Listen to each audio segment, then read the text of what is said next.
Welcome, everybody, to the 10 Count Podcast. We are a buzzer podcast and in affiliation with the Turnbuckle Discord group. It is Ty P, and across the screen from me is Jay Star. And sorry, we have been away for a bit. Your boy Ty over here has been sick as a dog. I still have some congestion. If you see me pop away on the screen, I am unfortunately probably spitting up some mucus because I'm still very congested. You guys don't want to hear that because it's a wrestling podcast. Anyway, I'm feeling better. Justin, how are you feeling today on this fine Wednesday on the 10 Count Podcast episode day?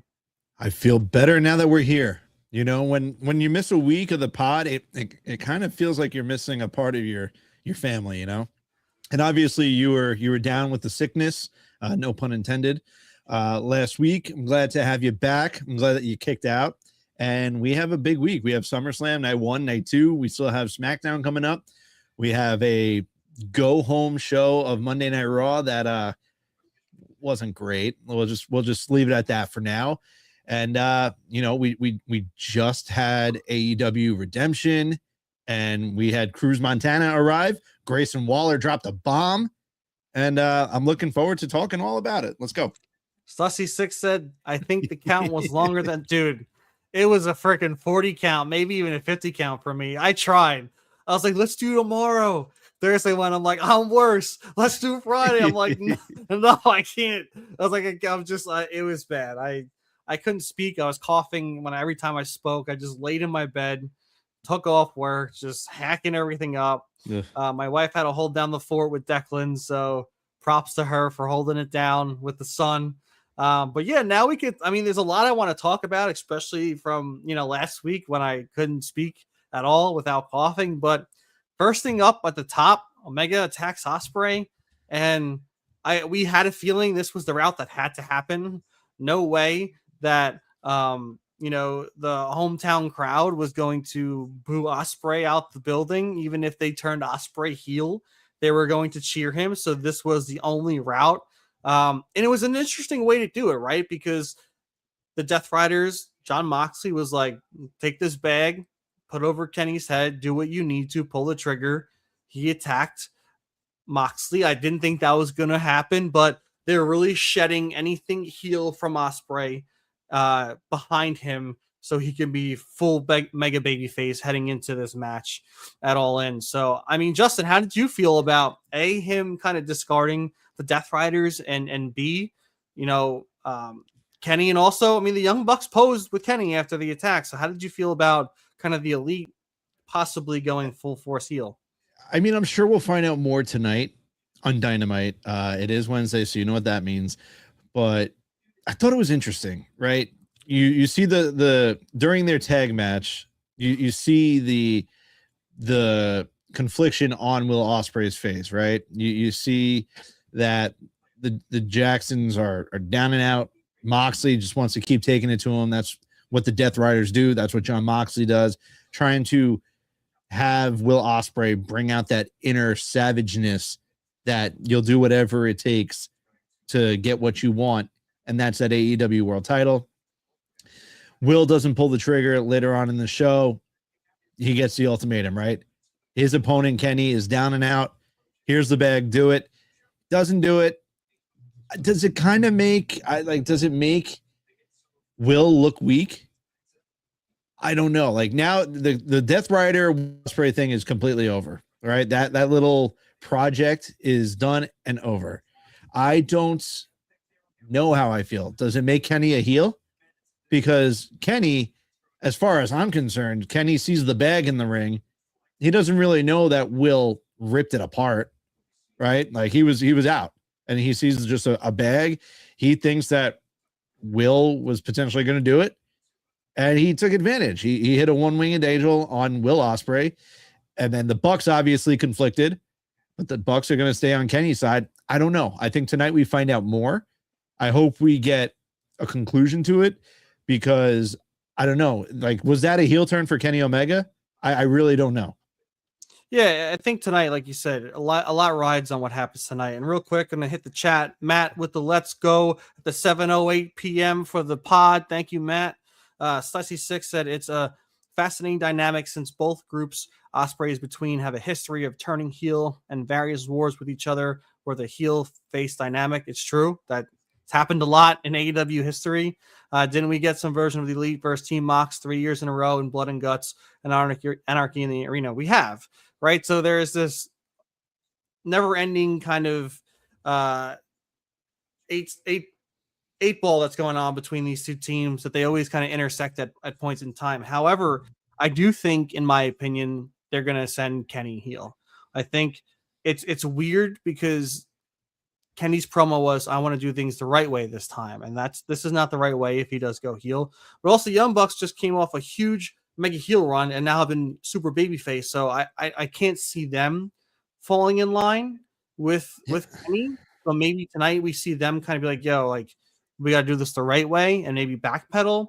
But I was hoping that Ospreay kind of stayed with the Death Riders. I was hoping that maybe they could have tweened a little bit. I know they were really pushing heel for the rest of the members of the Death Riders, but I thought that would have been cool to have them tween a little bit to kind of be like, an anti-hero kind of way in AEW, because anti-heroes, in my opinion, especially in comics and comic movies, have kind of the best stories, especially because they're jaded. They've been through a lot. They'll be a hero, but they cross that line when they need to, and they don't turn back. So it would have been cool to have Ospreay as champion with that. That being said, it seems like, again, they want that mega babyface reaction. I think it would have happened anyway, regardless of which way Ospreay went. But I feel like they're going to throw the bag at Ospreay. I think they're going to have people on the edge of their seats in this match at All In. I think that we're going to see the Death Riders try and screw over Ospreay. I think if they turn the Young Bucks and Kenny heel tonight, that we're going to see the Young Bucks pop up. I think they're going to literally throw the freaking, like, the end game ending we had at WrestleMania 40 to Ospreay, but Ospreay's going to overcome it all himself to become champion. And that's kind of where I see this going. Yeah.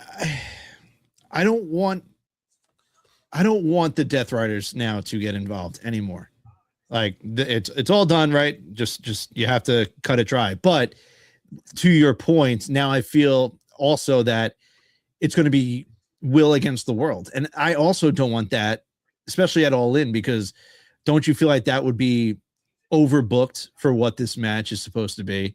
Like, they had MJF drop the title months, a month out from AEW All In, their biggest show of the year, to give the title to Kenny, to go back on the history of Kenny and Will Ospreay dating back to Japan. And I don't know, dude. I'm really concerned now because I don't want this to be overbooked. I want Kenny versus Will. If you have Kenny tweening a little bit, sure, play into it a little bit. Maybe he'll go full heel. But then to your point, again, the Young Bucks were just heel. Yeah. Now they're going to go back heel? I don't know. Yeah, I'm a little confused. I'm a little confused right now. Yeah, it's too big of a switch, in my opinion, for the Young Bucks. I don't think they should necessarily turn heel, but I think they are going to do Kenny against the world. I think the Wembley Stadium is going to eat it up, right? Because Ospreay's their guy, and I think, why not? I know you might not want it overbooked, but I feel like I foresee that happening because I don't think this is over with the Death Riders. I think if Ospreay, which he should win the title at All In, I think his first opponent is going to be a Jon Moxley. I think it's going to be the Death Riders. You don't just leave a gang and, punch the leader and move on with your life and like nothing happened. The Death Riders are going to be a looming threat for Will Ospreay on AEW if he wins the championship or if he doesn't win the championship. So that will not be left behind. So that's why I think they're going to overbook this shit. And I think they can get away with it, especially with the crowd that they're going to. Does Will Ospreay have any current friends in AEW? No.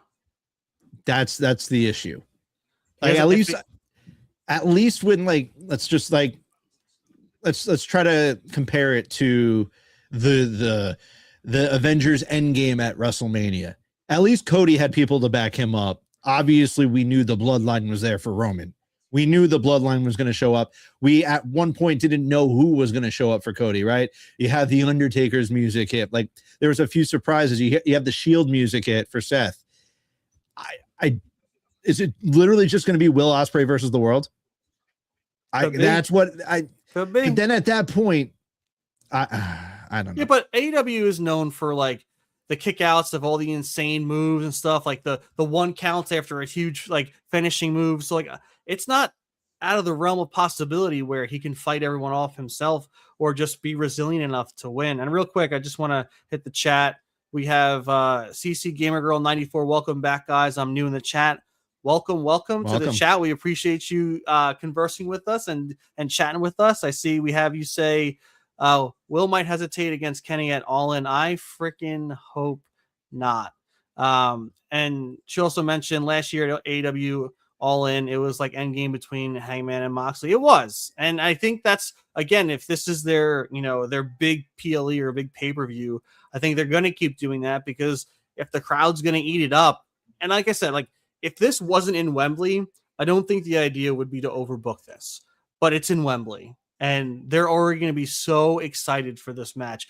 All In could be 17 hours long. They will be in their seats for Will Ospreay and Kenny and go nuts for that main event, regardless of what happens because of Will Ospreay. I'll tell you what, kind of my opinion. I'll tell you what, the show was still long, but at least it ended right around midnight.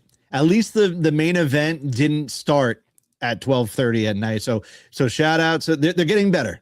I still don't think the show has to go until midnight, but they're getting a little bit better. Maybe they're listening to the 10 Count podcast. Who knows? And then I see in our comments, this guy 1214 on X. I'm assuming this is directed at me. Ty's a Sharks fan. Thoughts on the new Rangers lineup? I'll keep it quick. I think they got a lot better on defense. I think we need one more forward in the top 6. We'll see what happens. There's some names still floating out there, or maybe they go the trade route, and we'll see if Braden Schneider starts the season on the Rangers roster or if he gets traded. Matt also wants to know, he is at work, but he has to throw the question in. Does Vince start up a new wrestling promotion post Janelle lawsuit, or does he purchase TNA? Dude, he wouldn't purchase TNA because of his ego, right? He would not just buy a new company just to run it. I hope he just rides off in the sunset. I already feel like he's back in WWE based off that awful Danhausen Hendry segment that we saw on Monday night, which we'll get into in a little bit. But I think he should just, you're retired, dude. You made your money. You sold WWE. Just hang out with your grandkids or something. I don't freaking know. Yeah, see, Sussy 6, that's the same idea. Judging by this week's Raw, Vince is back in WWE. Yeah, it was very Vince-esque. It was. It was not. Hopefully he's not back pulling any kind of strings, because he just needs to. I don't know.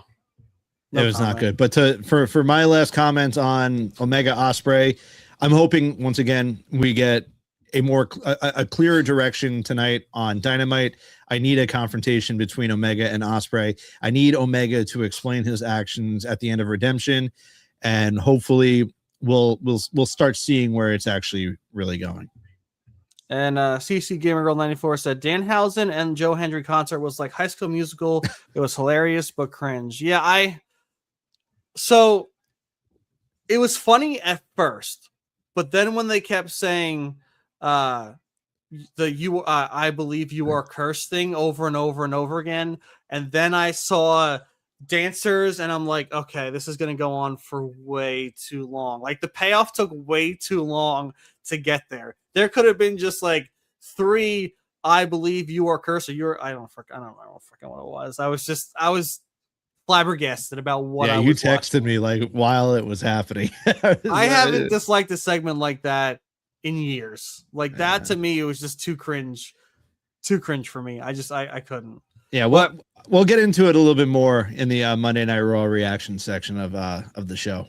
Yeah, so we got SummerSlam predictions coming up next. I believe every match is a part of the prediction league, right, Justin? Yes, yeah, every match. Yeah, we got to go in on this. We got 2 nights, SummerSlam. The card is looking pretty beast. I'm excited for a bunch of matches on this. We'll start with Saturday night. Where to start? I guess we can start off with the Bella Twins and Paige versus Fatal Influence. Fatal Influence has just taken the Women's Tag Team Championships at Saturday Night Main Event from Brie Bella and from Paige. Nikki Bella comes back to save Brie and Paige on, was it Friday night? Mm-hmm. And now we have 6v6, man. I'm going to go with the Bellas and Paige. The titles aren't on the line. I know this would be a good moment to pass the guard, but like a returning Nikki who can actually finally fight, I can't see them losing this match. I think that there is going to be some more between these two teams, but so I'm gonna. So I see a comment from CC Gamer Girl 94. Fatal Influence should win, but I think Paige gets turned on. That would be interesting. That would be a way to let Fatal Influence win, rightfully so, but also kind of push a story between Paige and the Bellas. I do like that. That might have just changed my opinion. So I am going to go with Fatal Influence. Justin, how are you feeling? Yeah, logically, the team that deserves to win is Fatal Influence. Fatal Influence deserves the push. Once again, I will go back to their debut on SmackDown. The Shield-like takeover that they had on that women's roster was perfect. I absolutely loved the debut on the main roster for Fatal Influence, and it can't slow down now, right? They have the women's tag team titles. JC now needs something. And I'm kind of there with Gamer Girl. I think I said it like 3 weeks ago that it would be perfect. I didn't think that Nikki would come back and help protect them, even the score. But I thought Nikki might get jealous of Paige stealing her spot at WrestleMania. Like, the story is there. They are best friends. I'm sure they would love to feud again. I would love to see it. I would absolutely love to see it. Maybe they do lose and it's Paige that takes the pin, and then Nikki tries to help her up, and then boom, Nikki just knocks her down. They start beating up on Paige, and I would absolutely love to see it. So I'm with you. Fatal Influence. I'm hoping it's the right call. It's the right call. Yeah, I like what Sussy said too. Paige should join in Fatal Influence. I think she would be an awesome kind of vet for that team. JC could still be the forefront of it, but like, look at Evolution with Ric Flair. Triple H was the main guy, which could be JC, but you have Paige in there kind of helping guide them. I think that would be pretty epic. And, CC Gamer Girl 94 on YouTube, Fallon and Laney just won the women's tag team titles. JC wants the women's US title. See, in a perfect world, I would have put JC Jane in the interim women's championship match and sent her to the moon off the get-go. And then, which would lead to, again, we saw Rhea and JC face to face before when they first debuted JC Jane and Fatal Influence. I think that could have been an awesome match for the main women's champion. So that is not happening. So I do agree. I think she would probably next go for the women's US title, but we will see. Next up, I'm going to pick another 6-man tag match. We have the Bloodline versus LA Knight, Solo Sikoa, and Royce Keys. Justin, how are we feeling? Where are we going with this prediction, sir? You're not going to like my answer, but I think you're going to agree with me. Yeah, I mean, I'm going to agree with you. It's the Bloodline. It's the Bloodline. The Bloodline debuted brand new Bloodline shirts on Monday Night Raw. The crap shirt. I actually enjoyed them. They reminded me, they had like a Goodfellas feel to them. Yeah, this is going to be the Usos and Jacob Fatu. This is going to be the Bloodline. Especially, I said it on X actually. Once I saw that LA Knight, Solo, and Royce Keys got the upper hand on Monday Night Raw and kind of scurried away the Bloodline and Fatu down the ramp, I was like, well, there's your answer. The faces got the last laugh before the actual match, and now you know that the Bloodline's going to win. My question to you is, I don't know if it's going to happen Saturday, but I am so enjoying Solo Sikoa as a face right now. You can tell that Solo is loving being a face right now. There are videos of him just being recorded at like meet and greets, and he is having such a great time interacting with the fans, actually being able to be himself with the fans. And I love it. Everyone else loves it. But how long is this going to last? Because we just saw it with Jacob Fatu, right? Jacob stepped up to Roman. Jacob stepped up to the Bloodline. He fell in line. We've mentioned it. Is this going to be every single person falling back in line to Roman Reigns and the Bloodline until someone returns? I don't know. So how long does this last? Will this Solo Sikoa face run last, or will he be falling back in line into the Bloodline within a month or two? What do you think? I have a feeling that Solo should stay. a face because he was the best part of Raw on Monday night. I mean, his character especially as a face now is just, I've loved Solo ever since he's defected from the Bloodline. He's been entertaining. He's been fun. I mean, he's saying pew pow, and you know, Pew he's pew pew pew. he just brings that element of comedy, but also he doesn't stray away from the fights. It's cool to see him and LA Knight's kind of relationship kind of grow in this weird way. It's definitely one of my favorite parts of wrestling right now because, you know, LA Knight and Solo were just two people at odds, and now you can see them like growing together over a common enemy. Maybe eventually they do bring Solo back into the fold. But Sussy Six said it best up here. LA Knight and Royce Keys are stuck in the Bloodline vortex. I think, you know, there's two trains of thoughts, right? If LA Knight, Solo, Royce Keys beat the Bloodline, you know, the Bloodline's still going to come after them. You can keep that story going. But if the Bloodline beats them, maybe there is a way that you can keep them in that vortex. I don't think they deserve to be in that vortex. But where else do they go from here heading into the end of the year in Survivor Series? And Gamer Girl kind of alluded to it a little bit.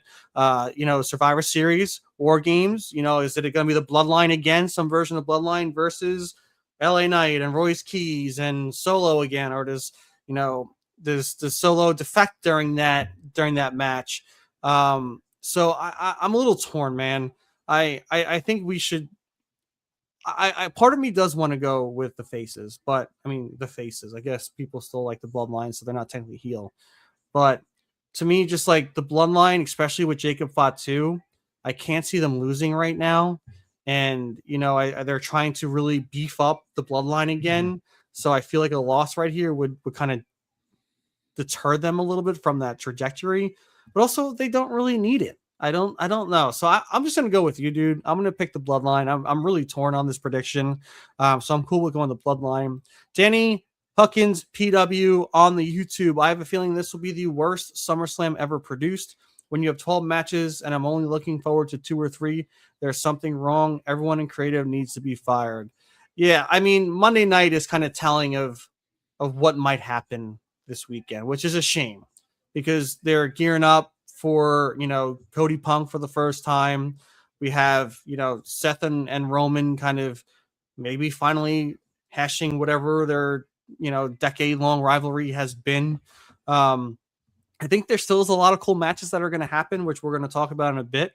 So I don't think it's going to be fully awful, but who knows? I think we're going to have to wait and see for how the weekend kind of unfolds.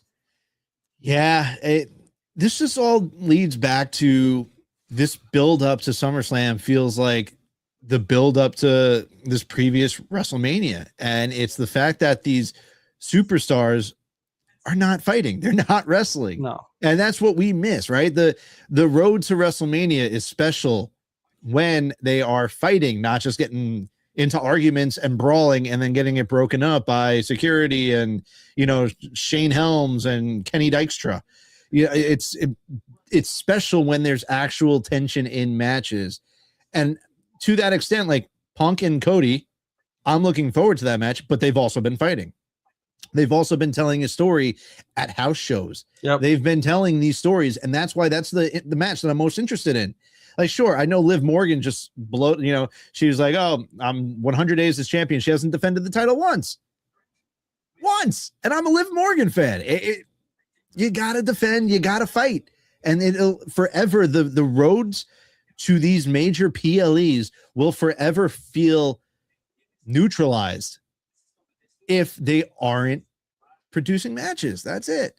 I mean, how much, like, what would have been if you had Roman and the Bloodline versus Seth and the, you know, Royce Keys Solo and LA Knight to main event Monday Night Raw? I mean, granted, having Raquel Rodriguez beat Sol Ruca was pretty epic to have to close match wise on Monday night, but that would have been an awesome match. Even force, you know, Seth and Roman to tag one more time heading into this, you know, this main event match between the two of them against, you know, the Vision or something. You could have brought the Vision back in the fold or some sort. I think that's the stuff I miss, right? When we used to have, you know, John Cena and what was it, Batista, I forget who was the tag team champion, or Shawn Michaels heading into their WrestleMania main event. Like, what the days of that stuff is like so far gone. And even like with Liv, right? Liv hasn't defended her title in 100 days. And how many matches has she wrestled in that time? You know, you not counting the, I guess Queen of the Ring stuff was what, 3-4 matches, but besides being her in the Queen of the Ring tournament,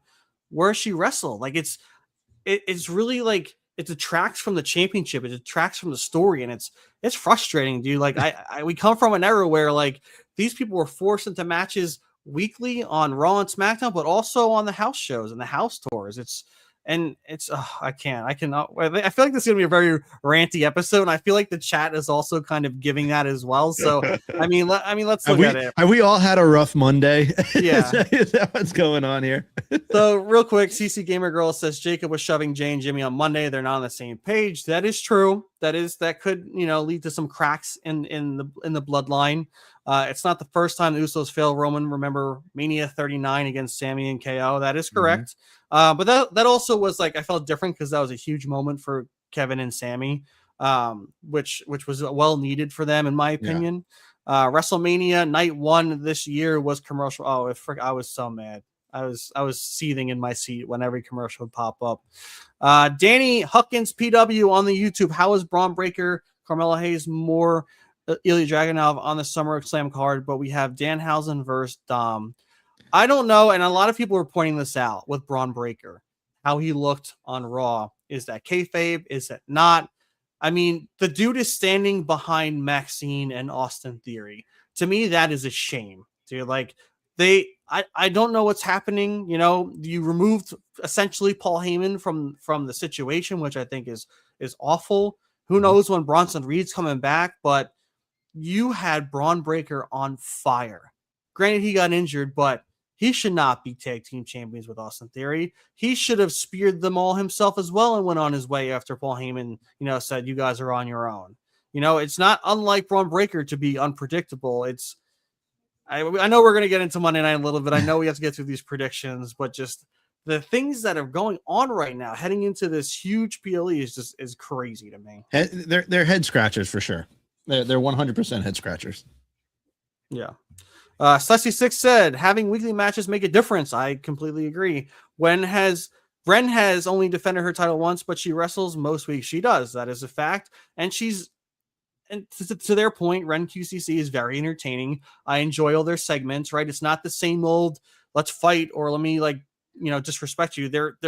Her and Kendall are having fun together. They're talking with Saquon, be like, yo, we would tag with you if you want us. Like they have these cool moments on NXT. So it's refreshing.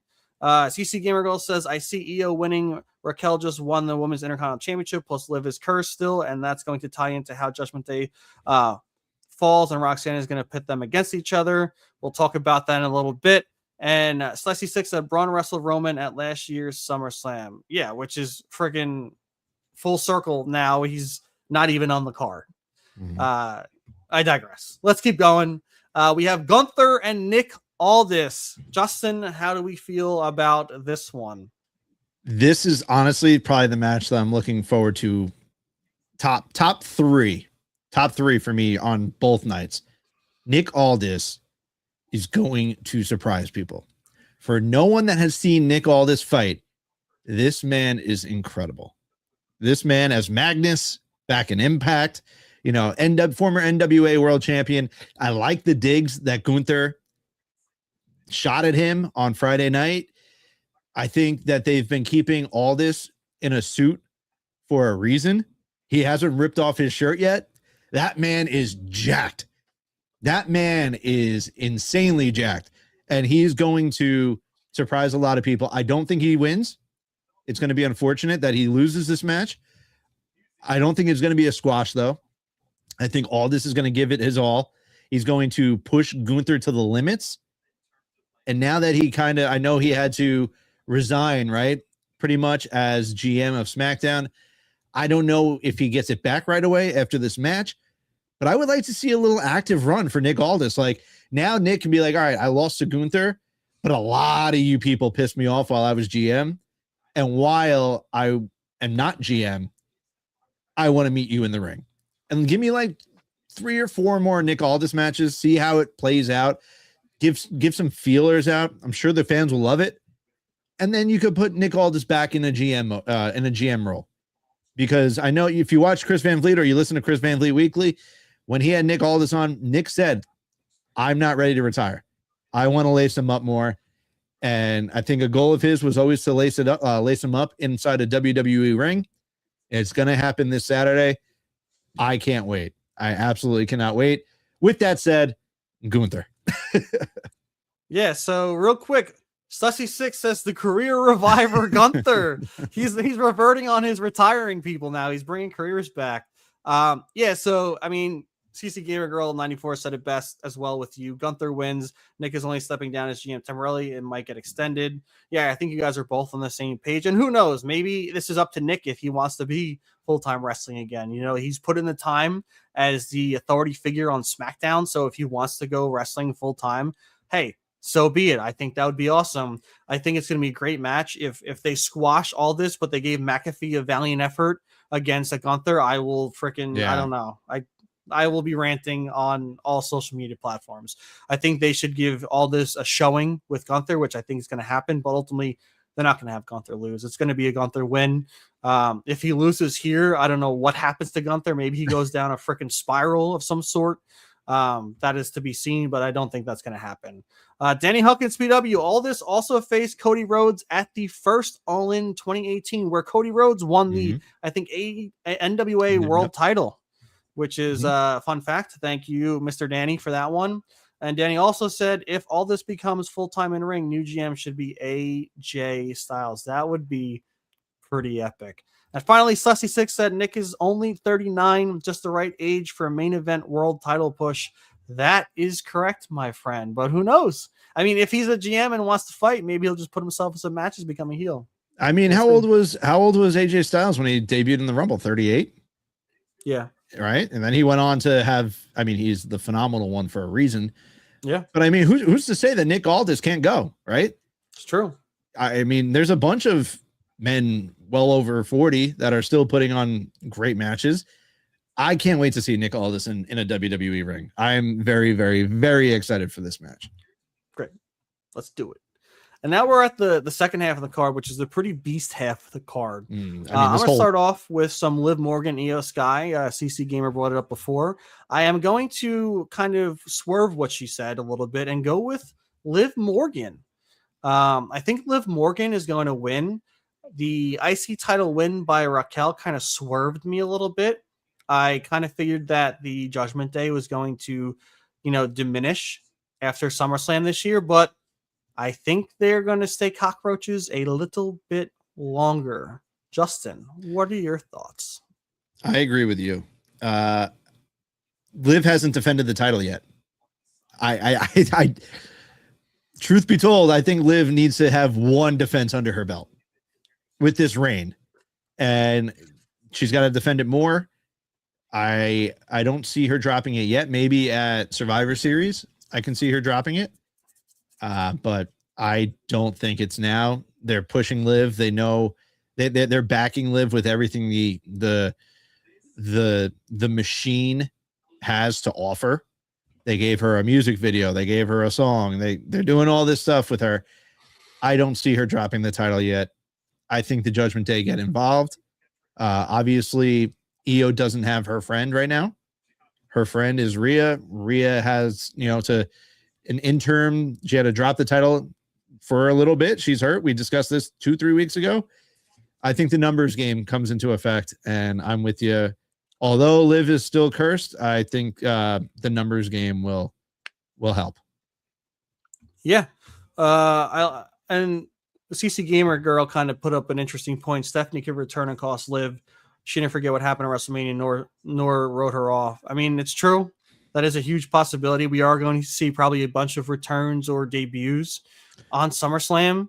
It's likely to happen. So maybe Stephanie Valkyrie does come back. It's been, since April. It's been a few months. She's had some time to kind of relax. She said, if you watched Unreal, she said, she needed to, let her body heal, that she's been full force in fight mode for all of these years. And since she stepped into WWE, and she wants to be able to, let her body relax for a bit. And, 4 months might be enough to relax, to come back and kick some Liv Morgan butt, but I still want to go with Liv. I think that you speak some truth, Justin, with the first defense. Can she really lose the first defense after 100 days? Maybe it's possible. Slesky6 said it took 3 people to beat Sol Ruka, and it might take 3 people to beat Iyo Sky. You know, to me, it would be weird to have a Judgment Day where Raquel is the only champion and they're functioning well together, unless that stems for Liv to start having some jealousy over the Intercontinental Championship, and that's where we see the pieces start to fall apart. But yeah, and also, CC Gamer said Iyo won Queen of the Ring. If she loses, what's the point? And Iyo had that match against Asuka at Backlash in May. The point for me is, like, I feel like they're trying to give Iyo some grace back because of what happened with WrestleMania. They can't leave her off WrestleMania and SummerSlam. I think this is a nod to her to kind of, win and push towards, push towards something. But ultimately, I think the Judgment Day is going to kind of keep it together. And then, I'll leave this question to you. Danny says, what if Roxanne costs Liv? I would love to see it. I just don't think it's happening yet. I don't know if they pull the trigger yet. It will eventually play in, but the tension obviously was teased a few weeks ago, but recently it seems like the ladies of the Judgment Day are more simpatico and cohesive more now than ever, especially after, we just saw Raquel win the Women's IC Championship. Would love to see it. Don't know if it happens yet. And then Gamer Girl on YouTube, I see Iyo versus returning Rhea at Crown Jewel. Rhea has never beaten Iyo. I also see Rhea versus Iyo.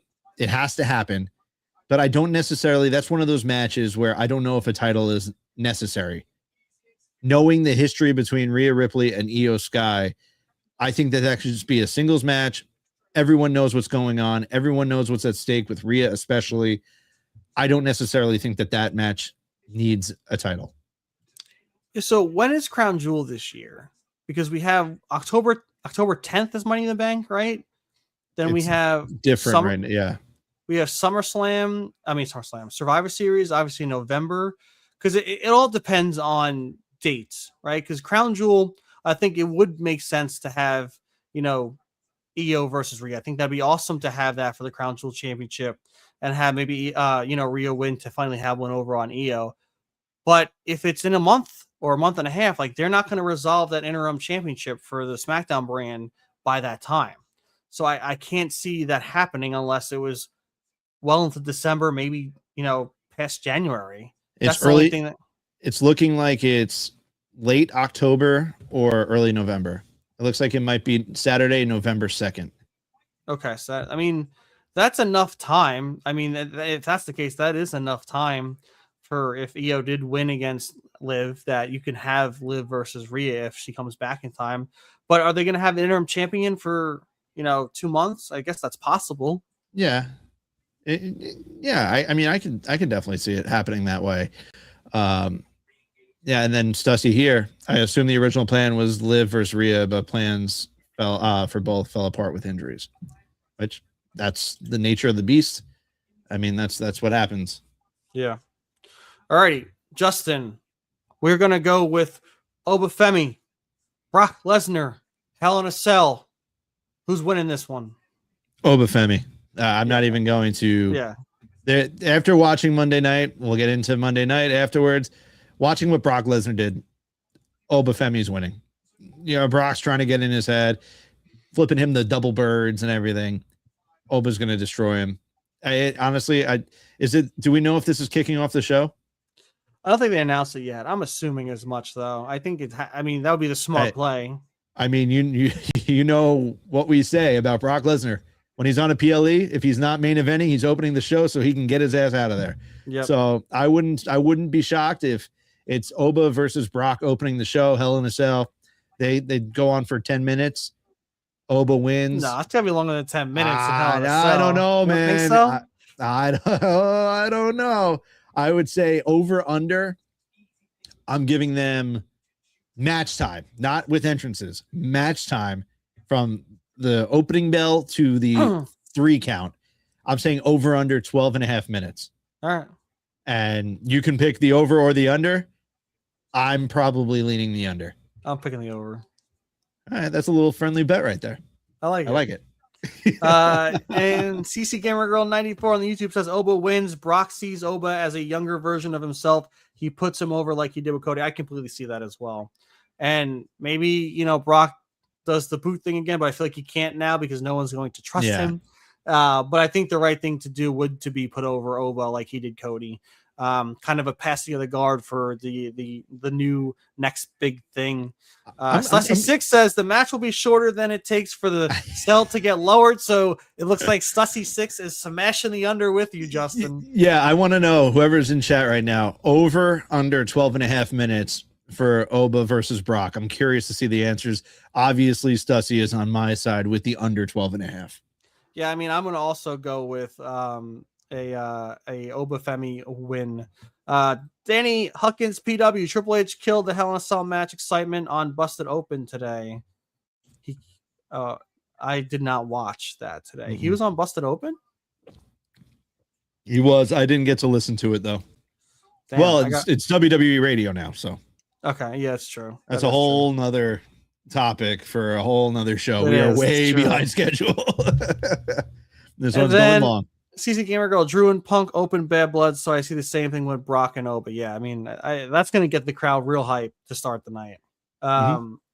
Well, finally for night one, because it's 2 nights, we have CM Punk, Cody Rhodes, undisputed WWE Championship. And apparently, I don't know if this is true or not, but apparently RK Rhodes was trademarked by WWE. Did you hear that or not? Is that true? Is that false? I don't know. I did not see that. Okay, so maybe I've been off the internet today. I was working all day. Yeah, I mean, I take things with a grain of salt that I see because, who knows who's telling the truth or not on the socials. But yeah, this is a tough one, dude. I feel like, to me, they did this right because my answer would fall on the Sami and Finn match because I feel like if Finn Bálor wins, then Cody Rhodes is going to be champion. I feel like if Sami Zayn wins, I think CM Punk's going to be champion. So unfortunately, I can't go off of that because that match is on Sunday. The Undisputed WWE Championship match is on Saturday night. I don't know, man. I'm freaking torn. Part of me really wants to lean towards CM Punk, but every time I root against or predict against Cody Rhodes, the dude pulls it out. So how do you feel, dude?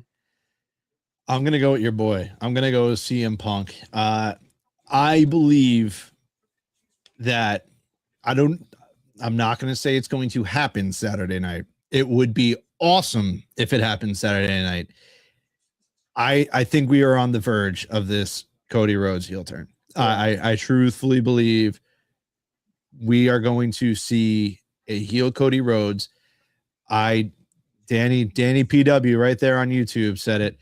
Cody Rhodes heel turn. Pull it up. There you go. I don't know if it happens Saturday, but when he does lose to CM Punk, the wheels are going to start turning for Cody Rhodes.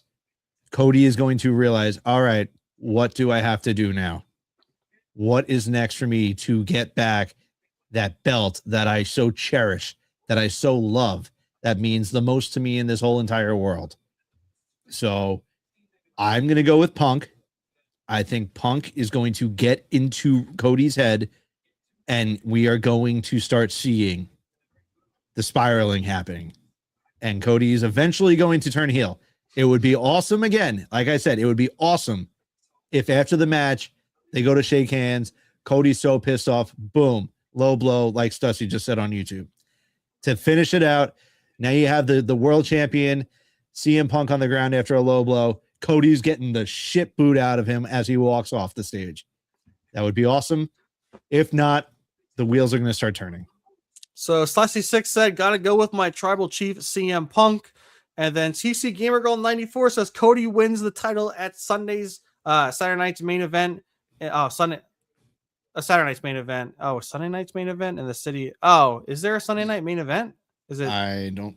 Or do you mean Saturday night's main event? I think it's Saturday night's main event in the city of Atlanta, and Randy Orton returns there. I could see that happening.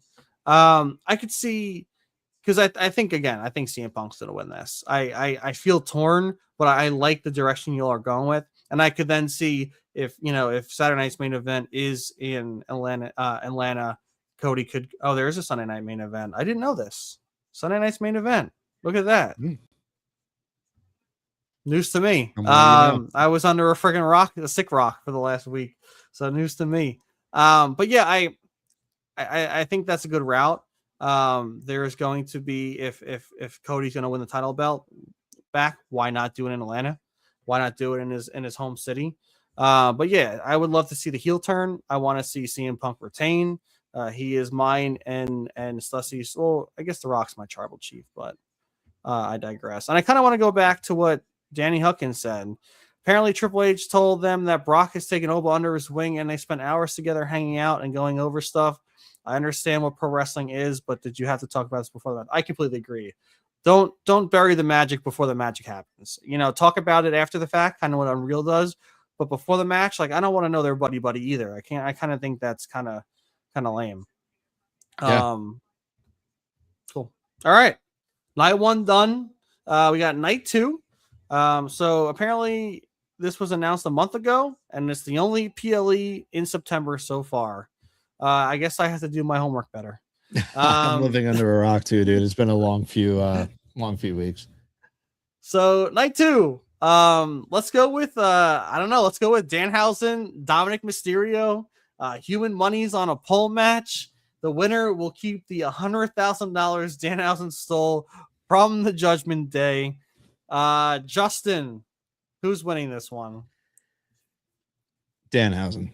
Now, I feel like I can't go against him, obviously, because of the connection that Danhausen and I share with the Knicks. I am concerned, though.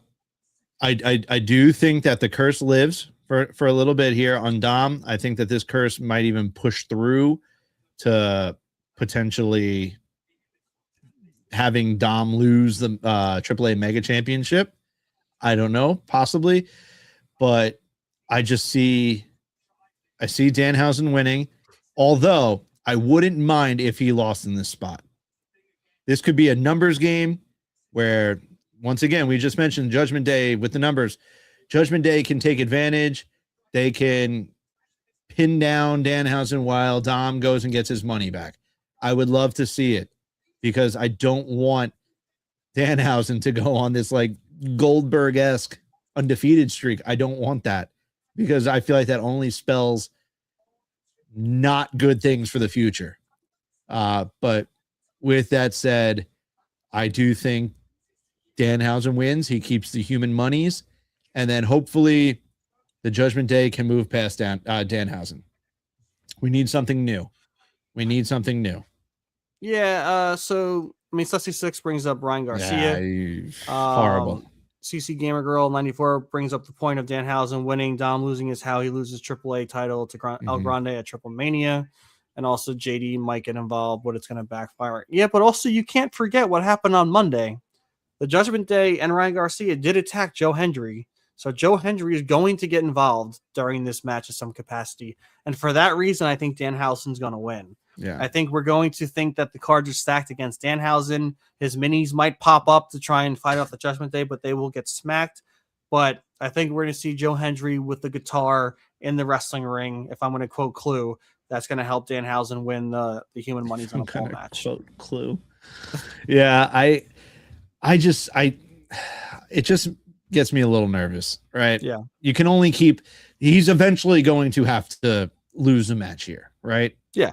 I just feel as if there was a moment, this could be it.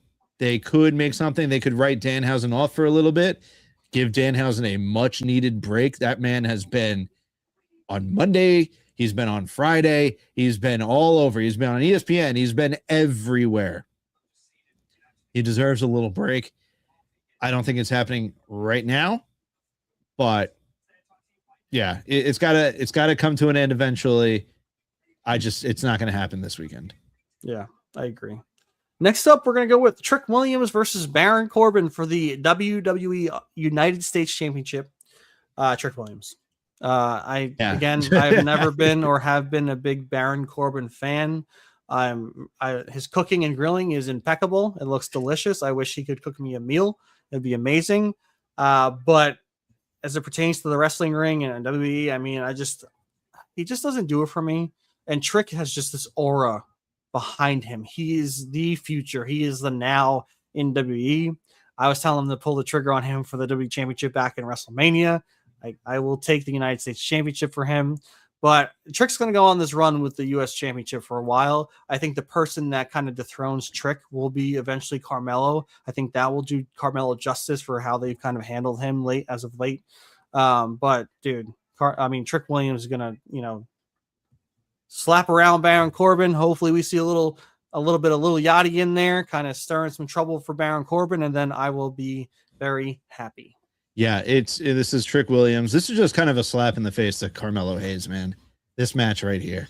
Yeah, I get you bring back Baron Corbin. You want to make him make a statement. Obviously, you want to give him a major match. I understand it by logic with him just returning, but man, does this match feel like a slap in the face to Carmelo Hayes. Yeah, it does. DC Gamer Girl says Trick retains. Shame that Carmelo isn't in this match. Baron Corbin even mentioned that he should have been in the match. 100%. I mean, it just that's a freaking SummerSlam match. That's got history. They have chemistry. I mean, it's got it all. To me, it's a mishap that they're not doing that match. And then Mr. Danny Huckins, we will get into this a little bit later when we go into our 90 days are up, where are they going topic, but we will get back to the Motor City Machine Guns. So next up in this match, for these matches on Sunday night, we have Sami Zayn versus Finn Bálor. Justin, who is going to be the number one contender for the undisputed WWE Championship? Do you want what my heart says, or do you want what my gut says, Ty? I want what your brain thinks. I need that brain, that prediction brain you have to come into play here and get it going. Yeah, I mean, it kind of goes based off of what you said earlier for Punk and Cody. You said if it's Punk winning, then you see Sami Zayn winning, right? And I think that's where we go here. I think Zayn's going to cheat to win. And it's unfortunate because I feel like we are finally seeing the push for Finn Bálor that we have wanted on this show for now it seems like well over a year. And I feel like it's happening, but I don't know if it's supposed to be for the undisputed WWE Championship. I think this will be a little setback for Finn Bálor, and then he ends up going on and maybe dethroning Trick, or that's just throwing a mid-card title out there. With that said, I think Sami is going to win this match on Sunday. Yeah. Slessy Six said not Pin Bálor, but Win Bálor. I love it, man. I love it. I think he accidentally wrote Grid Bálor, but if he wins, I think he will also be Grid Bálor. This is the way I'm thinking. CM Punk and Finn Bálor happened twice earlier this year for the World Heavyweight Championship. I cannot see that happening if CM Punk wins. And if our prediction is CM Punk, I feel like we have to go with Sami Zayn. I feel like that goes hand in hand. So I have to go with Sami Zayn. CC Gamer Girl 94 on YouTube says Sami could win, but I see him robbing CM Punk at Saturday Night Main Event. Finn remembers SummerSlam 2016. He lost the title a day later via injury. CC Gamer Girl also says I see Finn versus CM Punk on an episode of SmackDown. And then Slessy Six says Bálor wins this match, Sami crashes out, and then wins Money in the Bank. That is also an option. But I think we are foreseeing this feud between Sami and CM Punk not on the shelf yet. I think we will see it continue when Sami wins the number one contendership match. Yeah, I'm with you. We're going to go with a little bit of a five-way ladder match for the interim WWE Women's Championship. We have Tiffany Stratton locked in, Jade Cargill locked in, Chelsea Green locked in, Charlotte Flair locked in, and on Friday we will have Julia or Les Legend make their way to Sunday night in this match. I want to go with, and you can, disagree with me, Justin, here, which is fine. If we want to go with our brains, I know this might not be the best option, but come on, dude. This would be the perfect opportunity for Chelsea freaking Green to become the WWE Women's Champion. They've kind of put her on the back burner, and even on the back burner, she's been so entertaining every week. I mean, she's a workhorse. We've seen it with the United States Championship. I mean, come on, dude. Put that belt on her. That's what I want. That's what I want to predict. That's what I want to say. I want to predict the unpredictable, and that's why I want Chelsea Green to win. Dude, you know my answer. I gotta go with Chelsea too. Screw it, right? If we lose this one, at least we lost fighting and with our sword in our hand for our girl Chelsea Green. And actually, Gamer Girl just took the thought out of my mind on YouTube. Chelsea wins. Jade and Charlotte, yes, I agree. They're going to cross each other. I think their hatred for each other is going to get so turmoil that they might even like fight into the backstage area. Like they might take themselves out of the match with how much these two hate each other. Julia or Lash obviously gets the last spot on SmackDown. I feel like, I don't know. Maybe Tiffany Stratton ends up helping Chelsea. They're friends now, right? Tiffany already has the United States Championship. I don't see them making her 2-belt Tiffany. What if we have a full circle moment where Tiffany pushed Chelsea off the ladder through the tables, but this time Chelsea, who was pretending to help her friend Tiffany, gives the freaking receipt and sends Tiffany through the tables outside from the ladder. That would be storytelling at its finest. Give me that moment, Hunter. Give me that moment. It is in the cards. We have it in our grasp. Do it. Please pull that trigger. Yeah, I mean, that's it. That's the moment. And then listen, Chelsea deserves it. You see all the unreal stuff with Michael Hayes saying she's not a world champion. She's not this. She's not that. Put the title on her and see what happens. Do it. Put the title on her, see what happens. Ty, you just literally booked the perfect ending to this ladder match on Sunday night. It would be amazing. No one deserves it more than her.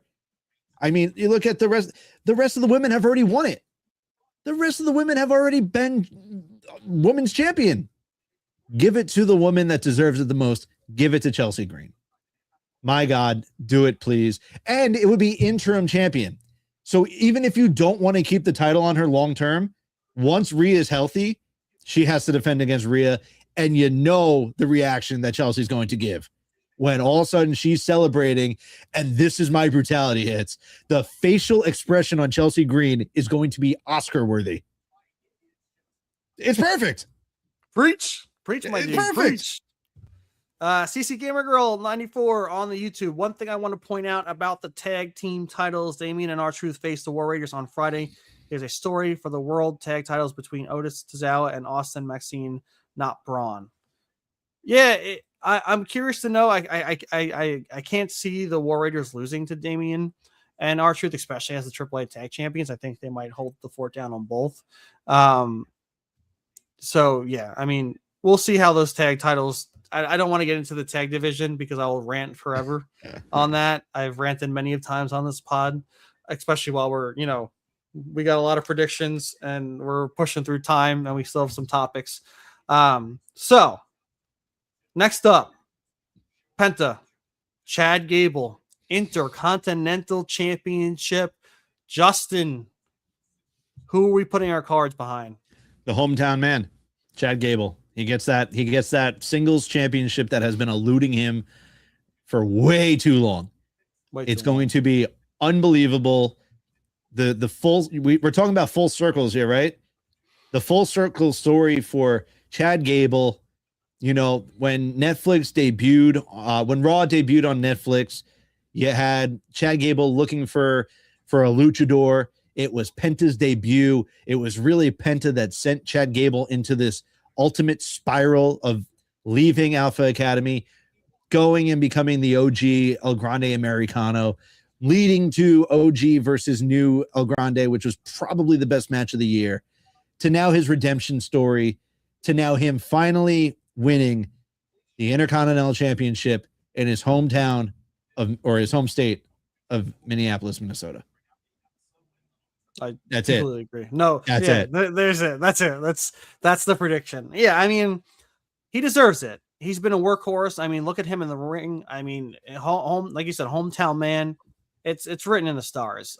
It's just like, again, you said it. I'm not going to repeat you. It's just Chad Gable. CC Gamer Girl says Chad wins the title in his city. Penta's first match was against him. Chad went on he just pretty much CC Gamer Girls is repeating what Justin said as well. It's just a full circle moment. It's going to happen. Mm-hmm. And Justin, since I predicted the rewind, the first night's main event between Cody and CM Punk, I will give you the final prediction. The World Heavyweight Championship match, Roman Reigns defending against the Seth Rollins. Who do we got? Roman Reigns.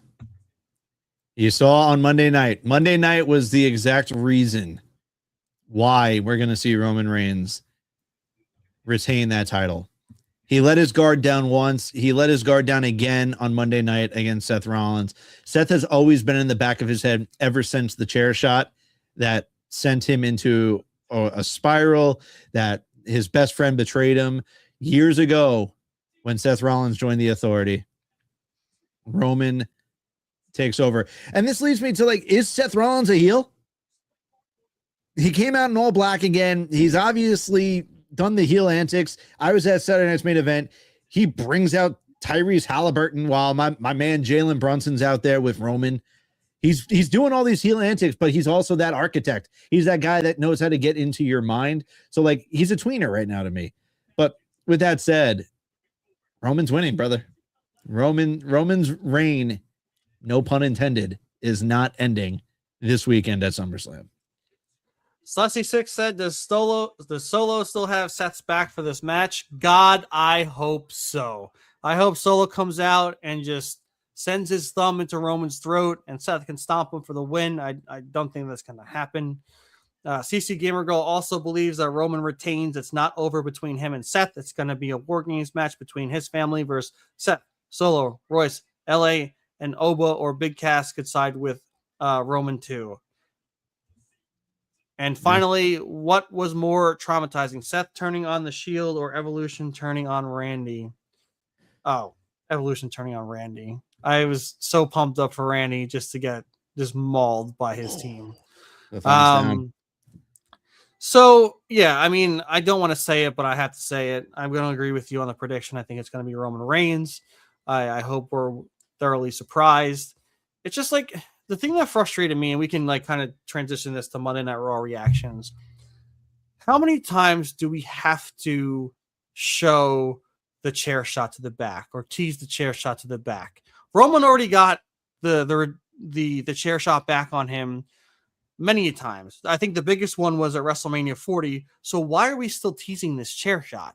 It's been the circles went around, right? How many times does the circle just keep passing around to do the same moment over and over and over again, right? I think there's, you have to have these moments where there are full circle moments. Like we said, like I mentioned with Chelsea Green and Tiffany, like we mentioned with Chad and Penta, but don't keep doing it. You go around once, it's one circle. You make it once. When you start making the circle, you're like a kid drawing on a piece of paper and it starts to get messy. And that's what we're getting. To me, that's what we're getting at a Seth versus Roman. We're seeing the promos and the chapters that they're peeling for us every Monday night that show the same reconciliation of this chair shot numerous times. Why do we still go back to it?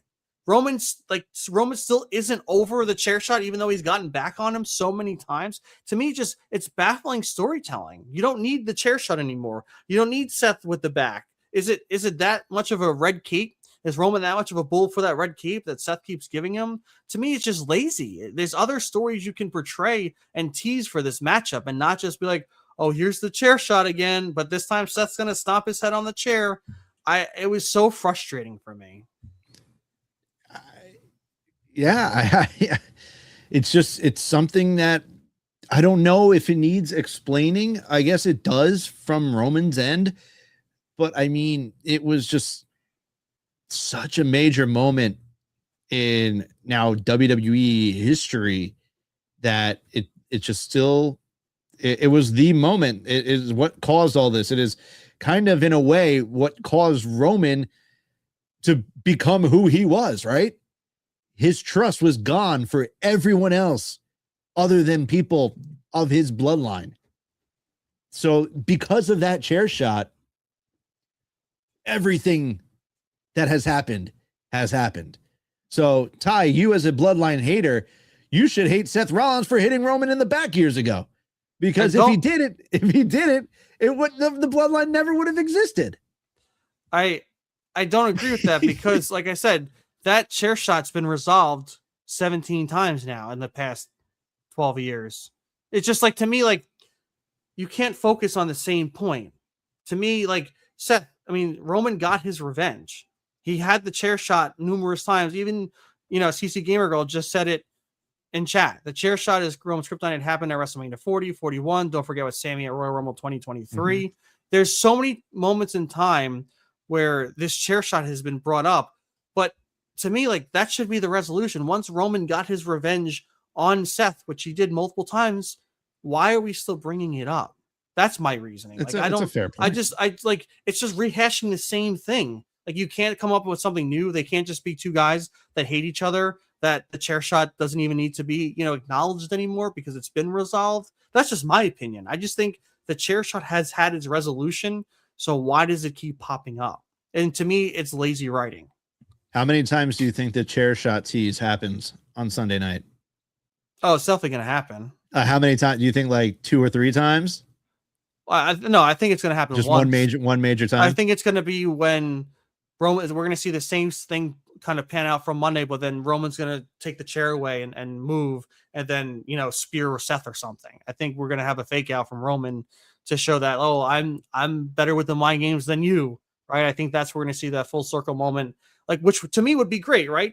The mind games for Seth Rollins being the manipulator. I think if they kind of went with that story where Roman becomes the manipulator on Sunday, that's perfect storytelling. Yeah. But the chair shot, to me, it's just so overused. I don't know. That's just my opinion. Yeah, no, listen, I don't have any arguments for it. I really don't. But I do like, now that we're on Monday Night Raw, I do like that Seth pretty much said, hey, Roman, I tricked you into accepting this match. Like, Seth admits he had no reason to be in this match except walking out there and tricking Roman Reigns into giving him this title match.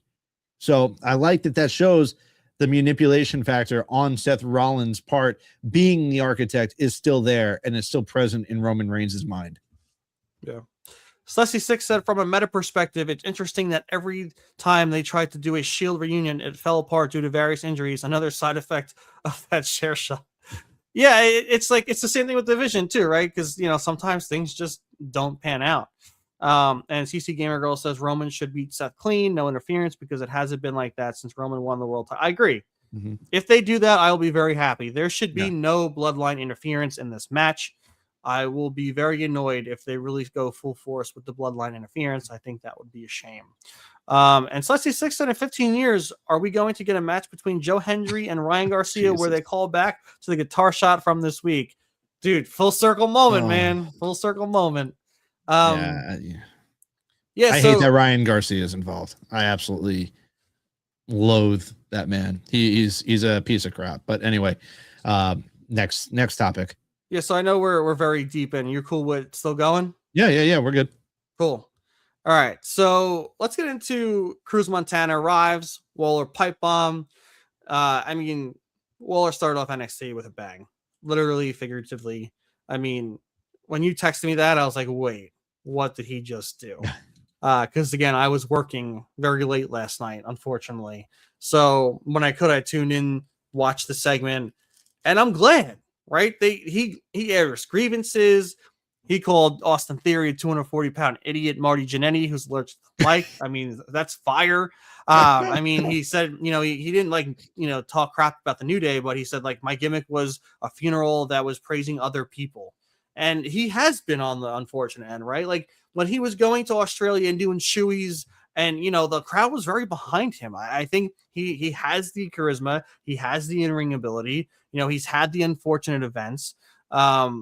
And I'm glad they gave him the time to kind of air those grievances. And he's right about the NXT men's roster. We've talked about it over and over Yeah, again. dude. Right? Yeah. We talk about it every literally. week. I think Grayson Waller did his homework for his pipe bomb and listening to the 10 count podcast of how many times we said the women in NXT and in WWE hold the weight for the company. They are the workhorses. They kick ass. They have the best gimmicks. They have the best storylines. They're awesome in ring. They are why, for me, why I tune in to NXT on Tuesday nights. Their storylines are amazing, even on the main roster. Like, they are star-studded NXT on the main roster. And so to see Grayson, give them their flowers, and then B, also like, guys, what are we doing? They sent all the top guys on NXT to the main roster. There is a void here, and no one's picking up this void. And he's right. Who's the main guy? I know Tony D is the champion, and I love Tony D, but like, he's not making, he's not making the waves happen in NXT for the men's roster. It's just like, there is some complacency, as Grayson Waller said, that we're kind of feeling in the men's roster when the women are competing day in, day out, week in, week out, and you can see they all want the ball. They want the championships. They're all trying to not one up each other, but show that they deserve the top spot. And for the men, it's just like, we're here. Here's my Instagram profile picture with the WWE superstar on it. Like, dude, again, Slessy6 said it. Tell him when he's telling lies.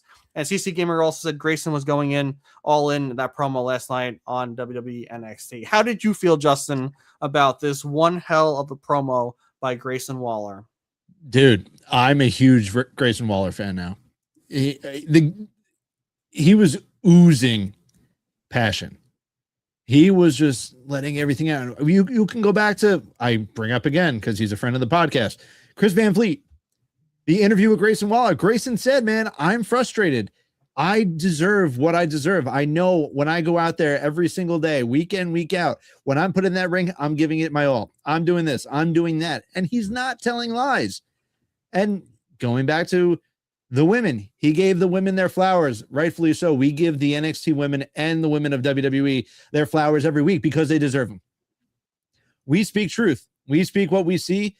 The women are holding down the fort. They are. The women are that damn good in NXT. And guess what? Lola Vice, I think she ends up losing to Kendall Gray, and then she's going up to the main roster because guess what? Lola Vice deserves it. Lola Vice has earned it. Lola Vice has been working her ass off. AAA, NXT. Lola Vice has been there, and now it's going to be Kendall's time to shine. And guess what? Someone else's time to shine. Who's doing it for the men right now? Narak, who just debuted, he keeps losing. Mason Rook, I was so excited about him. Where's he been? Tony D, I love him, like you said, but he's not the guy. I'm sorry. He's not. And it just, he doesn't have that superstar feel. And listen, I like Tony D. I really, really do. But he doesn't have that feel to him. And I would love to see, I mean, I don't think he's going to be Cruz Montana. I would hate to see them just put the title on it's going to be weird not saying Mike Santana for a while, but not to put the title on Cruz Montana. I want to see the title on Grayson Waller, man. I want this to somehow turn into a triple threat, whatever they're building up here. Put the title on Waller. Let people come at Waller. That's what I want. Please. And this might actually be the best thing that's ever happened to him because we know that the masked man that was running around attacking the Vision, he had a tattoo that matched Grayson Waller pretty damn well. And then it turned out to be, a bunch of people, and it turned out to be Seth. But imagine like Grayson doing what he did last night, that pipe bomb on NXT, or he could be, I don't know, running around with Seth Rollins right now. I don't know. I'd much rather see him cook and him being on that mic and seeing him do what he just did last night, because that's who he is. He is Grayson damn Waller. And I agree with you. First off, Sussy made me laugh to myself when I saw this comment pop up, but most of the NXT men's division look like default calls. Not too far from the truth. But yeah, I think the ballsy move would be to have Grayson take the title, to hold it hostage, to prove that he's right, because that could light a fire under everyone, because the guy just came into your house. He came back from his 2-year vacation on the main roster, comes back, kicks the door down, takes the title, holds it hostage, beats all the, comers for his championship. I think that would do a lot for NXT for the men's division. I would love to see that happen. Grayson should go after Tony, NXT title. Tony D has some people coming for him besides Naraku. Yeah, I mean, Tony D has made some enemies. But again, when I think of NXT champion and the next, up and comer for the main roster, it's that aura that Trick Williams had, that Oba Femi had, Ethan Page, who, I loved so much. Even Ricky Saints has it. Like, these guys just oozed aura and superstar and had eyes on them, and people resonated with them and gawed at them because of how, they had that, that presence. And there really isn't that presence on the men roster. And I want that. Like, you need that, especially for people to have eyes on that product. I mean, granted, the women's division, as we both said numerous times already, is that aura, is that eyes on the prize, is that what brings us to NXT every week. And while that's happening, the men have this moment to take that spotlight. And I think that was Grayson Waller. And I do want to hit that, people are kind of, taking a shot at, Cruz Montana's name, how it's not Mike Santana. But I want people to remember, I know that it would be cool to have Mike Santana in NXT. They're treating him as he's been here before, but with a different name. But you also have to remember, WWE loves to trademark and keep those names for themselves. Mm-hmm. If Mike Santana was like, yeah, you guys can have Mike Santana, and he gets let go in 2 years, where does he go as, on the independent scene? Where does he go in TNA or AEW? Then he's a whole new name in an area where it matters for his name to be, right? Because if he's Mike Santana out in the indies, in AEW, in TNA, people will remember that. But if he has to be, if Cruz Montana isn't a thing here, and in 2 years he goes to the independent scene and or AEW, TNA, or wherever he goes, and he has to be Cruz Montana, be like, wait, who? What? Oh, it's Mike Santana. That's who they're going to relate to. So that's why this, in my opinion, works. I know it's weird having a new name, but for a company that likes to take every name and keep it for themselves, I think it's a smart move. And speaking of releases, that is a perfect segue into our last topic of the night. The 90 days are up. Where are they going? I have the list of the released superstars from WWE 90 now plus days ago. And Ty, I'm going to rattle them off one by one, and we're just kind of gonna give a feeler. We don't know anything. We don't have any, we're just gonna put out what we think, where we think they're going. And I thought it would be like a little fun thing here. Cool. So we will start off with Aleister Black. Where is he going? Well, I think him and Zelina are going to be a package. I honestly could see them just hitting the independent scenes for a bit together. I don't see them going to AEW. I don't know if Aleister wants to be back there. I think they're going to, take the ball in their court and hit the indies first. Yeah, Aleister Black, I don't know if he reading a lot of things going on. You don't know what's real and what's not. I don't know if he had the best ending in AEW. I mean, you look at his beginning in AEW, he debuted and he knocked the shit out of Cody Rhodes. So, I mean, they debuted him hot and heavy. It's kind of crazy that he was brought back and then within a year he's released. I think it's kind of wild. I love what Danny Huckins on PW is saying, although I don't think he'll lead the Righteous. I think he can join the Righteous. I mean, I am currently rocking friends of the show, the Righteous shirt that they gave us. Shout out to the Righteous Deletion, by the way.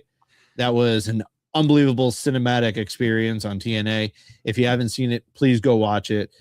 Just great stuff that those guys are still shelling out. Will always and forever be a fan of the Righteous. If you haven't seen our interview with them, you can go on our YouTube and check it out. Just two phenomenal guys. Love everything that's happening for them.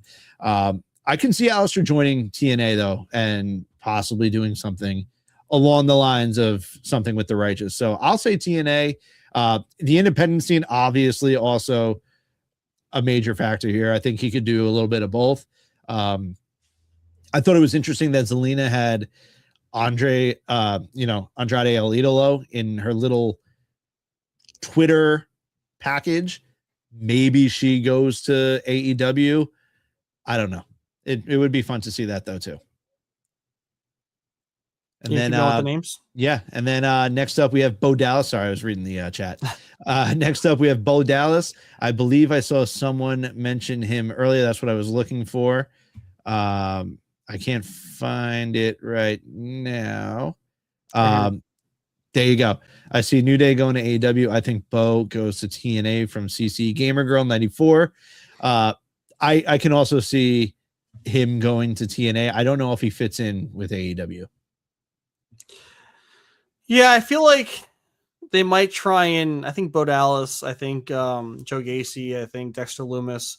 I think that and the CC Gamer Girl mentioned that she thinks Joe Gacy and Dexter are going to stay on the independents. They may go to TNA. I think they might all go to TNA.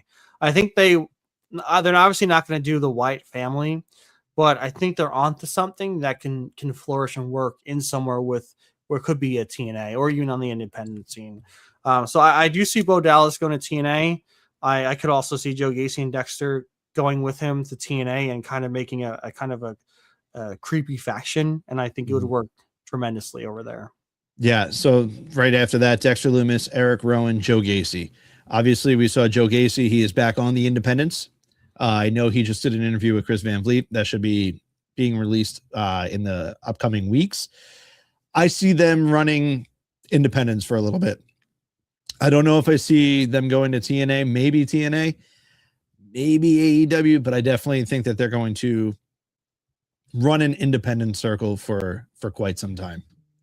And I do want to hit up with Danny Huckins there real quick because he has a point. He said Joe Hendry, Ethan Page, Jordan Grace, Julia all got to keep their ring names. You're right. I don't know the ins and outs, right? And who knows if that's what kind of deals they made.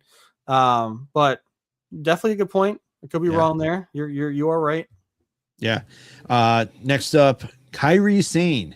I know it made some news that she switched agents, and she is now pretty much with the man that gets everyone to AEW or keeps everyone in AEW. I don't know. I think AEW will eventually be the end spot for Kairi. Yeah. But I also wouldn't be shocked to see her do some Japan stuff like Stardom. I can see her going to Stardom for a little bit, doing a run over right there. CC Gamer Girl. Kairi can go to AEW or Stardom right there. I don't know if you're in my brain and Stussy's in Ty's brain. I don't know what's going on right now, but I couldn't agree more. It's funny. Danny Huckins said, I think TNA will be very selective of who they take. They have a very small budget compared to AEW and WWE. Yeah, I agree with that. But also they can be smart because if they bring in these now formerly ex-WWE guys, WWE isn't looking to bring them back right away. So if they want people who are going to stay in TNA for a bit, I think those are the best people to bring in because they just got discarded by WWE. WWE is not looking for them at this moment. So I think it would go a long way for them to kind of pick at those bones to bring that talent in to really elevate them a bit more. Yep. I know this was discussed earlier. I don't know if you want to scroll up for it, but Motor City Machine Guns, Alex Shelley and Chris Sabin. I mean, it's got to be AEW, and I think it was right there. Danny Huckins, PW on YouTube. I know this is off topic, but with Dynamite starting in a few in Detroit, do we see Motor City Machine Guns? We may. I think there's a real possibility that we see them. I think it's logical. Obviously, they've already been stars in TNA. They've already done their thing in WWE. I think AEW's tag division is about to get bolstered in a major way. The New Day, I can see them going over there. And there's going to be some incredible tag team matches coming out of AEW in the next several months, I would think. Yeah, and I mean, Sussy Six has a point here. AEW has an open door. All these guys can make guest appearances without being all elite.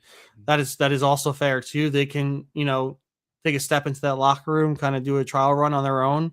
And if they like it, they can have that post come up on AEW's Twitter that shows all elite underneath and sign that contract, but that there you do have a point, Stussy. They can make, a little bit of strides to kind of test the waters in AEW before they actually, commit.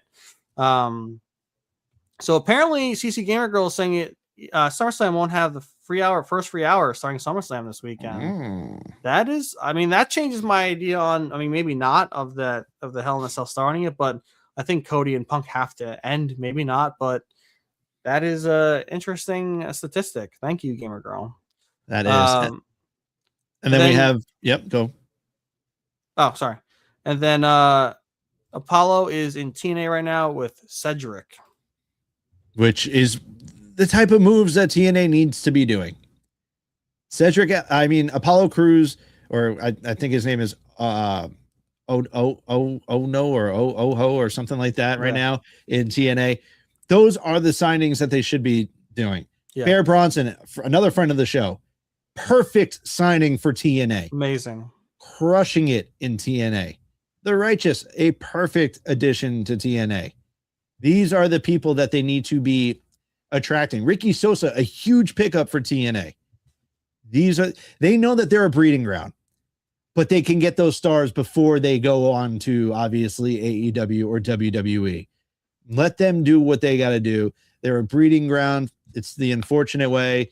I know obviously they don't have the budget. Someone said it earlier, but that's why you have to take advantage. That's why you have to be scouting. You have to constantly be looking out on the indies, because that's where TNA will make their bread and butter. Santos Escobar. Interesting name, Ty. Where do you think? I don't know. Tough one. I don't know. Part of me thinks he could be part of the Don Callis family in AEW. I don't want to say it, but with Andre Alito on now as the national champion and out of the group, I feel like they're looking for a new member, and that might be that decision right there. Yeah, and then the last one on the list, which I think is perfect TNA caliber, Zoe Stark. I think she just showed up with Shayna Baszler. What was it, last night, 2 nights ago? Where? Someone in chat, if you know, let me know. But I'm gonna look it up real quick. She just showed up in. I did not see it. So while you're looking that up, I think Zoe Stark is a perfect addition to TNA. I think she would work perfectly there. I don't know if AEW would be the right spot for her. I think she would get lost in the shuffle, because obviously there are a bajillion great female wrestlers in AEW. And I just don't want to see her being lost. So, I just think TNA would be a perfect spot. That's what I'm talking about. CC Gamer Girl, Zoe was with Shayna. I saw a clip on Twitter. So did I. That's the clip I'm talking about. Where were they? And then Tom talks rubbish. What's up, my dudes? Tom, what's going on, thanks Tom? For tuning in, stopping in. Appreciate you, my man. So she showed up somewhere. I don't know where. I saw the same Twitter clip, and I'm assuming it's on the indies somewhere. Yeah, it's got to be. I'm trying to find out where. The interwebs is not. Oh, here we go. I can't hear you. Oh, can you hear me now? Yeah. So it was at Rev Pro Women's Grand Prix. Okay. After over a year away from the ring due to injury, she showed up, and her and Shayna took a chair to some girl's back. And so the independents are awesome, but the ultimate end game, I believe, for Zoe would be TNA. I think she would do a phenomenal job in TNA. Yeah. And then with that said, guys, we are at the hour 30 mark. So let's ring that bell before my wife kills me. Thank you all for joining us tonight. Everyone new in the chat. CC Gamer Girl 94. We had obviously Stussy, Danny Huckins, PW. Thank you so much. Matt in the chat. Yeah, Matt, the usuals that are always here weekly with us. Tom Talks Rubbish. Thank you guys so much for joining us for this episode of Action Packed. Yeah, this action packed episode of the 10 Count Podcast. Means the world to us. I hope you guys that are new will now join us weekly. We love seeing new faces in here. We hope you had a great time with us, because we obviously always have a great time with you guys. Please go give us a follow at the 10 Count Pod on all socials. Especially YouTube. If you can give us a subscribe on YouTube, give us a thumbs up on all of our videos, give us a comment. It helps with the algorithm. It would be amazing.